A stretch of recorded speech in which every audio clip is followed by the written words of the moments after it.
ஒரு திருடன் அங்க இருக்கிறவங்கள ஈஸியா மோதி அவங்களோட வேல்யூபிளான திங்ஸை வந்து செம ஈஸியா திருடிடுவான். அப்படிதான் அங்க இருக்கிறவங்க பர்ஸ் அப்படி இப்படின்னு இவனால முடிஞ்ச வரைக்கும் திருடிட்டு இப்ப இன்னொருத்தவனை பாக்குறான். அவன் வந்து ஒரு காயின் பேக்கே போட்டிருக்கான்.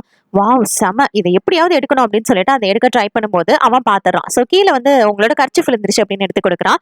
தேங்க்ஸ் அப்படின்னு போகும்போது பார்த்தா, இல்ல நீங்க என்னோட பர்ஸை பாத்தீங்களா, அது காணுமே அப்படின்னு கேக்குறான். இல்ல எனக்கு தெரியாது, நான் உங்க கர்ச்சிஃபை மட்டும் தான் பாக்குறேன். அவன் எஸ்கேப் ஆக பாக்குறான். இத பாரு, உன்னோட வேல்யூ உனக்கு தெரியுமா, இத பத்தி உனக்கு தெரியுமா தெரியாதா, ஆனா நீ என்னடா நான் இப்படி திருடிட்டு இருக்க அப்படின்ற மாதிரி இவர் கேக்குறாரு. சொல்ல வரீங்க, இது வந்து நான் ஜெயில இருக்கிறப்ப போட்ட டாட்டூ, இதுக்கு அதுக்கு என்ன சம்பந்தம் அப்படின்ற மாதிரி கேட்க, இது வந்து பெரிய பொக்கிஷத்தை ஓபன் பண்றதுக்கான சாவி, ஸ்டோன் ஆஃப் டியர்ஸ், அதை பத்தி உனக்கு தெரியுமா தெரியாதா அப்படின்ற மாதிரி இவர் கேட்கிறாரு. இந்த பொக்கிஷத்தை பத்தி எனக்கு பல விஷயங்கள் தெரியும். சரி அதை விட இப்ப நீ என்ன பண்ற, நேரா அந்த பாரமோவுக்கு போற, அதை பத்தி உனக்கு தெரியும்ல அப்படின்ற மாதிரி அந்த நேரத்தை பத்தி கேட்க, அதெல்லாம் எனக்கு தெரியாது அப்படின்ற மாதிரி சொல்றான். அப்போ ஒன்னும் பிரச்சனை இல்லை, நானும் உன் கூட வரேன், ரெண்டு பேரும் சேர்ந்து போய் அந்த பொக்கிஷத்தை எடுத்துக்கிட்டு பாதி பாதியா பிரிச்சுக்கலாம், என்ன நான் சொல்றது அப்படின்ற மாதிரி இவர் கேட்கிறாரு. இந்த ஐடியாக்கு நான் நோன்னு சொன்னா என்ன பண்ணுவீங்க அப்படின்ற மாதிரி இவர் கேட்கறான். உடனே இவர் இருந்துட்டு, ஓ அப்படியா, அதுக்கும் வேற வழி இருக்கு. மேடம் இங்க வாங்க, இங்க லோக்கல் கான்ஸ்டபிள் எங்க இருக்காங்க, ஒரு திருடனை பத்தி சொல்லணும் அப்படின்ற மாதிரி கேட்க, ஓகே ஓகே அப்படின்னா வண்டியில கொத்துக்கிறான்.